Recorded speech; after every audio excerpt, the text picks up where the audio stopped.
इतनी क्यूट और फनी होती हैं कि आप देखते ही हंस पड़ेंगे। लेकिन क्या ये हरकतें सिर्फ मनोरंजन के लिए हैं? क्या इन प्यारी हरकतों के पीछे कोई साइंटिफिक रीजन है? चलिए जानते हैं दुनिया के सबसे क्यूट जानवरों की अजीबोगरीब हरकतों के पीछे का असली मकसद क्या है। Number 1, red panda.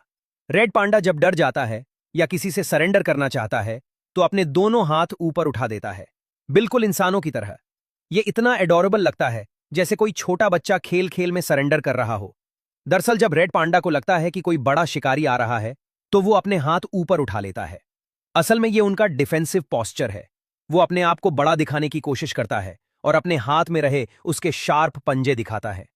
लेकिन हमें ये इतना क्यूट लगता है कि हम भूल जाते हैं कि वो एक्चुअली डरा हुआ है। नंबर 2, पफिन पक्षी। पफिन का चलने का अंदाज बिल्कुल फनी होता है, जैसे कोई छोटा बच्चा जो अभी अभी चलना सीख रहा हो। वो लड़खड़ाते हुए, हिलते डुलते हुए चलता है। दरअसल पफिन के पैर बहुत छोटे होते हैं और शरीर के बिल्कुल पीछे की ओर होते हैं। ये स्विमिंग के लिए परफेक्ट है और पानी में वो रॉकेट की तरह तेज तैरता है। लेकिन जमीन पर उसे बैलेंस बनाने में बड़ी मुश्किल होती है। इसलिए पफिन को छोटे कदम उठाने पड़ते हैं, जिसके चलते लड़खड़ाहट स्वाभाविक है। Number 3, baby elephant. Baby elephant अपनी सूंड कंट्रोल नहीं कर पाता और वो अपने आप हर जगह हिलती रहती है। कभी अपने ही मुंह में घुस जाती है, कभी जमीन पर घिसटती रहती है, कभी हवा में झूलती रहती है, जैसे सूंड पर बच्चे का कोई कंट्रोल ही नहीं। कभी कभी बच्चा खुद की सूंड में ही उलझकर गिर जाता है। लेकिन बच्चे से सूंड कंट्रोल क्यों नहीं होती? हाथी की सिर्फ सूंड में 40,000 मांसपेशी होती हैं, जबकि पूरे इंसानी शरीर में सिर्फ 600 ही मांसपेशी होती है। इसलिए यह दुनिया का सबसे कॉम्प्लेक्स मस्कुलर ऑर्गन है। बेबी एलिफेंट को जन्म के बाद सूंड कंट्रोल करना सीखने में 6 से 12 महीने लगते हैं। उसे पता नहीं होता कि इतनी सारी मसल्स को कैसे कोऑर्डिनेट करें। यह बिल्कुल वैसे ही है जैसे एक इंसानी बच्चे को अपने हाथ पैर कंट्रोल करना सीखना पड़ता है। नंबर 4, सी ऑटर्स। जब सी ऑटर्स सोते हैं तो वे पानी में तैरते हुए एक दूसरे का हाथ पकड़ लेते हैं।